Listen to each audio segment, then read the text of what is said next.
தேவன் விளம்புகிற சத்தியத்தை நான் தள்ளுபடி செய்யாதபடி அதை உண்மையாய் உள்வாங்கி ஏற்றுக்கொள்ளும் போது சத்தியத்தினால் வருகிற விடுதலைகளும் ஆசீர்வாதங்களும் எத்தனை எத்தனை எத்தனை.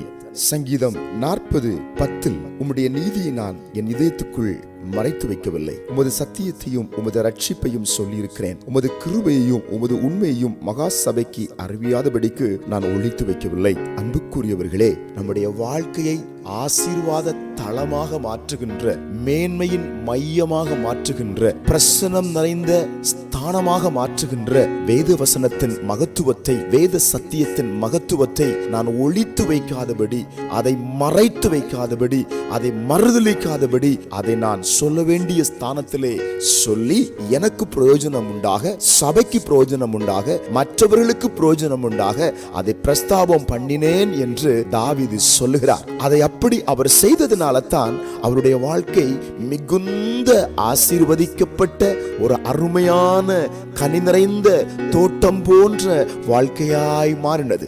நாமும் நம்முடைய வாழ்க்கையிலே இந்த சத்திய வசனத்தை நாம் உள்வாங்கி இதற்காக நம்மை ஒப்படைத்து அர்ப்பணித்து இதன்படி வாழ நம்மை ஒப்புக் கொடுக்கும் போது தாவீதுக்குள் இருந்த அதே வாஞ்சை நமக்குள்ளே உருவாக வேண்டும் என்று ஆண்டவர் கரத்தில் நம்மை தாரைவார் தாவீது அடைந்த பாக்கியத்தை நாம் பெற்றுக்கொள்கிறோம். அன்புக்குரியவர்களே, எனவே இந்த காலவேளையிலே தேவனுடைய நீதி, தேவனுடைய சத்தியம், தேவனுடைய ரட்சிப்பு, தேவனுடைய கிருபை, தேவனுடைய உண்மை, இவைகளெல்லாம் நம்முடைய வாழ்க்கையில கடைபிடிக்க நம்மை அர்ப்பணிப்போம். இந்த நாள் ஆசீர்வாதமாய் மாறும். ஆமென். ஜெபிக்கலாம். பரலோக பிதாவே, இந்த கால வேளையிலும் தாவீது ஒழித்து வைக்காமல் கடைபிடித்த அத்தனை சத்தியங்களையும் நாங்கள் கடைபிடித்து வாழ எங்களுக்கு தேவன் அருள் புரிவதற்காய் ஸ்தோத்திரம். இந்த கால வேளையிலே உம்முடைய பிரசன்னம் ஒவ்வொரு பிள்ளைகளையும் தொட்டு நிரப்புவதற்காய் ஸ்தோத்திரம். ஆசீர்வதியும் இயேசுவின் நாமத்தில். ஆமென்.